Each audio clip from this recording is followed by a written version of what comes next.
साथियों नमस्कार, लंबो एक्सप्रेस न्यूज में आप सभी का स्वागत है।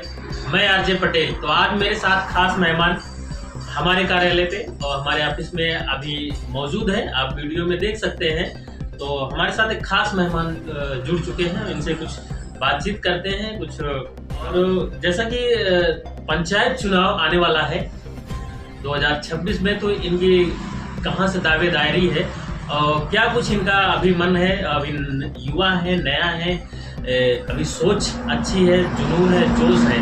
तो राजनीति में कुछ कर गुजरने के लिए ये लालायित है। तो इन्हीं से हम कुछ जानकारी लेते हैं और इनके बारे में आपके समक्ष हम प्रस्तुत करते हैं और इनका आगे आने वाले राजनीति में इनकी सोच क्या रहेगी। तो बहुत बहुत धन्यवाद आपका हमारे लंबो एक्सप्रेस न्यूज में हमारे कार्यालय पे आने के लिए। आपको इन्वाइट किया गया, आप आए, आपका बहुत बहुत धन्यवाद। सबसे पहले वार्ड नंबर 39 के सभी क्षेत्रवासियों को, बुजुर्गों को, युवाओं को, प्रौढ़ों को, किशोरों को और उसमें निवसित सभी प्रबुद्ध जनों को लोकेश पांडे का सादर प्रणाम। मैं अपने कंधईपुर बाजार से उत्तर दिशा में स्थित मानापुर धनीपुर गांव से बिलोंग करता हूं। मैं वार्ड नंबर 39 पंचायत चुनाव के लिए अगर जनता चाहेगी, सामान्य सीट आएगा तो मैं दावेदार बनूंगा और चुनाव लड़ूंगा। इससे पहले अपनी बात पूरी होने से पहले सबसे पहले मैं आज आपके इस स्टूडियो में, लंबो एक्सप्रेस न्यूज के स्टूडियो में मुझे जो मौका मिला है अपने क्षेत्रवासियों को कुछ बोलने का, उनसे रूबरू होने का, इसके लिए संपादक महोदय तथा हमारे बंधु रामजतन वर्मा जी को बहुत बहुत धन्यवाद देता हूँ, धन्यवाद ज्ञापित करता हूँ।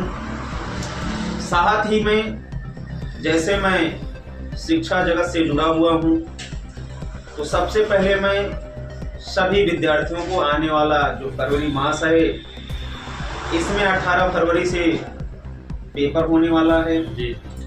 तो विद्यार्थी सदैव अपने मार्ग को प्राप्त करें, अपने उद्देश्य को प्राप्त करें। उन्हीं के सहयोग से, उनके अभिभावकों के सहयोग से हमें भी जिस मार्ग को अथवा जिस दायित्व को मैं चाह रहा हूँ, उनका आशीर्वाद लगे। हाँ, जैसे आप बोले अभी कि युवा हैं, जोश है, कुछ कर गुजरने का जज्बा है, तो मैं भाई साहब आप सभी से बता देता हूं कि अगर आप हमें उस दायित्व पर लाते हैं जिसको मैं चाह रहा हूं, अगर आप जिला पंचायत का चुनाव हमें वार्ड नंबर 39 से जिताते हैं सामान्य सीट आने पर, तो मेरा भी ये दावा है कि आपके लिए जो भी मुझसे हो पाएगा, सदैव सुख और दुख में सहभागी रहूंगा और बराबर आना जाना आपके बीच में लगा रहेगा। आपके दुखों को बांटने का काम करूंगा। जो भी हमसे हो पाएगा, आपकी सेवा में सदैव लगा रहूंगा। तो ये लोकेश पांडे जी हमारे साथ मौजूद हैं। इनका पूरा विवरण अभी सुनिए, इनका उद्देश्य क्या है। तो जैसे कुछ चर्चा पर चर्चा राजनीति के बारे में करते हैं। जैसे अभी राजनीति के क्षेत्र में उतरने वाले हैं, पंचायत चुनाव के माध्यम से अपनी दावेदारी ठोकेंगे। तो इनका उद्देश्य क्या है पंचायत चुनाव में उतरने का? एक छोटा सा गांव के मुखिया, फिर पंचायत, जिला पंचायत, ऐसे ही शुरुआत होती है बड़े राजनीति का फील्ड बनाने के। तो इनका क्या उद्देश्य रहेगा कि हम छोटे से वार्ड से चालू करेंगे, फिर उसके बाद कहाँ तक राजनीति करना चाहते हैं और किस प्रकार की राजनीति करना चाहते हैं, यही जानकारी चाहते हैं। बहुत बहुत धन्यवाद आप जैसे प्रखर वक्ता के लिए। मैं अभी भाई साहब कहे कि छोटे वार्डों से ही लोग उठते हैं। हाँ, बिल्कुल बात सही है। मेरा जो प्रथम कदम होगा वो जिला पंचायत चुनाव के लिए होगा जी। जिला पंचायत चुनाव में कहीं पर 27 ग्राम पंचायत हैं, कहीं पर 30 ग्राम पंचायत हैं। मैं उन सभी ग्राम पंचायतों के प्रधान जी के माध्यम से जुड़ूंगा और अगर जनता जिताती है, हमें उस दायित्व पर ले जाती है, तो जिला पंचायत अध्यक्ष जी से भी जो भी हमारे द्वारा और हमारे अध्यक्ष जी के द्वारा जो भी काम आएगा क्षेत्र के लिए, उसे करवाने का भरसक प्रयास करूंगा। हाँ, इसके साथ साथ मैं एक चीज और कहना चाहूंगा, जब तक हमारे सीने में, हमारे शरीर में रक्त का कतरा रहेगा, तब तक विद्यार्थियों के लिए सदैव लगा रहूंगा, तत्पर रहूंगा। मेरा सवाल है, आप शिक्षा से जुड़े हुए व्यक्ति हैं, आप पढ़ा भी रहे हैं, कोचिंग भी पढ़ा रहे हैं, कहीं मास्टरी भी कर रहे हैं। कहने का मतलब मेरा ये है, मेरा सवाल ये है कि जैसे आप शिक्षा के क्षेत्र में से निकल कर आप राजनीतिक क्षेत्र में जा रहे हैं जी, अब वो देखा जा सकता है कि जो मिडिल क्लास के या लोअर क्लास के फैमिलियां हैं, वो अपने बच्चों को आगे तक पढ़ा नहीं पा रही है। बिल्कुल बिल्कुल। तो इस पे आपका क्या रवैया रहेगा आपके चुनाव जीतने के बाद? बहुत अच्छी बात आपने कहा है, पूछा है। अभी मैंने बताया ना कि वर्ग चाहे जो हो, मैं ये जाति का बात नहीं कर रहा हूँ भैया, मैं आर्थिक रूप में कह रहा हूँ। अभी आप बोले मिडिल फैमिली का है कि बड़े फैमिली से आता है, जात नहीं है। हाँ, इसमें केवल जात में हो सकता है, ऐसी बात नहीं तो है। चाहे जिस तबका का व्यक्ति हो, वो चाहे नीचे से आया हो चाहे ऊंचे से आया हो, उसमें कोई समस्या नहीं है। विद्यार्थी विद्यार्थी होता है, विद्यार्थी देश का नींव होता है, वही आगे बढ़ेगा, वही देश को मजबूत करेगा। तो हमें यही हम करेंगे कि कोई भी विद्यार्थी हो, किसी के भी घर से आ रहा हो, उसके लिए सदैव तत्पर रहूंगा। उसे अगर किसी भी प्रकार की समस्या आती है, उसके लिए मैं सदैव तत्पर रहूंगा।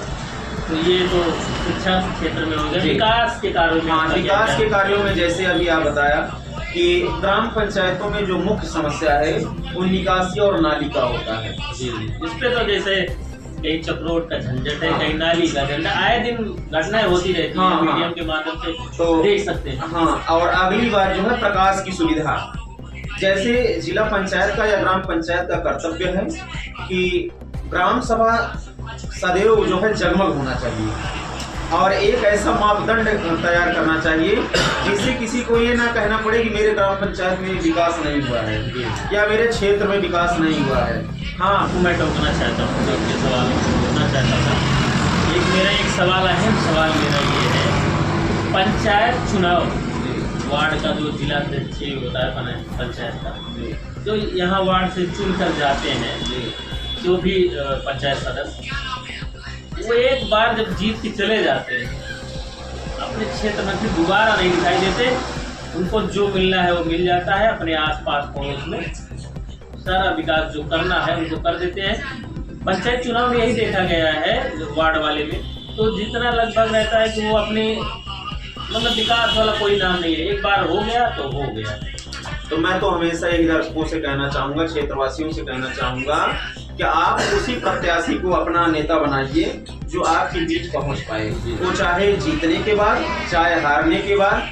कहने का मतलब यह है जो आपके बीच में सदैव बना रहे, ऐसे प्रत्याशियों को आप जिताइए। मैं ये नहीं कह रहा हूँ मुझे जिताइए, मैं ये कह रहा हूँ कि जो आपके बीच में बना रहे, वो चाहे जीते चाहे हारे, बिल्कुल जनता के सुख से ज्यादा अगर उसके दुख में जो व्यक्ति सहभागी होता है, आप उसी व्यक्ति को अपना नेता बनाइए जिसके अंदर किसी भी प्रकार की भावना ना हो कि ये मेरा व्यक्ति है कि उनका व्यक्ति है। अगर आप जीत रहे हैं तो नेता सबका होता है, पूरे ग्राम पंचायत का होता है, पूरे न्याय पंचायत का होता है, पूरे क्षेत्र पंचायत का होता है, पूरे जिला पंचायत का होता है। नेता का कर्तव्य है सभी व्यक्तियों के सुख में दुख में हाथ बटाए, जो भी हो पाए उनका सहयोग करें। मेरे करके जाते हैं कि आपकी मैं ये कर दूंगा, आपकी मैं ये करवा दूंगा, आपकी यहाँ करवाया, आपकी वहाँ करवाया, तो आपके दावे क्या है? बहुत अच्छी बात है। जीतने के पश्चात यदि हमारे क्षेत्र की जनता हमें जिताती है तो मेरा तो कर्तव्य है समाज से अशिक्षा को दूर करना, समाज में रोशनी की व्यवस्था करना, समाज में भेद नीति को दूर करना, समाज में जल भराव को दूर करना, नाली और निकासी को सशक्त बनाना। ये हमारा फंडा रहेगा, यही हमारा मुद्दा रहेगा। जनता शिक्षित बने, आगे बढ़े, सब पढ़े सब बढ़े, इसी नारे पर जो है मैं सदैव अडिग रहूंगा और इसी को अपना मुद्दा बनाऊंगा, मूल मंत्र सबका बनाऊंगा। विकास, हाँ, सबका साथ। सबका साथ, सबका सबका विकास, विकास। यही मंत्र होगा। तो हमारे साथ अभी इनका वक्तव्य आप सुने लोकेश पांडे जी का। वार्ड नंबर 39 से इनकी प्रबल दावेदारी है, तो आप जहां तक वीडियो शेयर कर पाए तो शेयर करिए और देखते रहिएगा लम्बो एक्सप्रेस न्यूज, फिर कहीं इंटरव्यू के साथ किसी और के साथ, तो बने रहिएगा। धन्यवाद।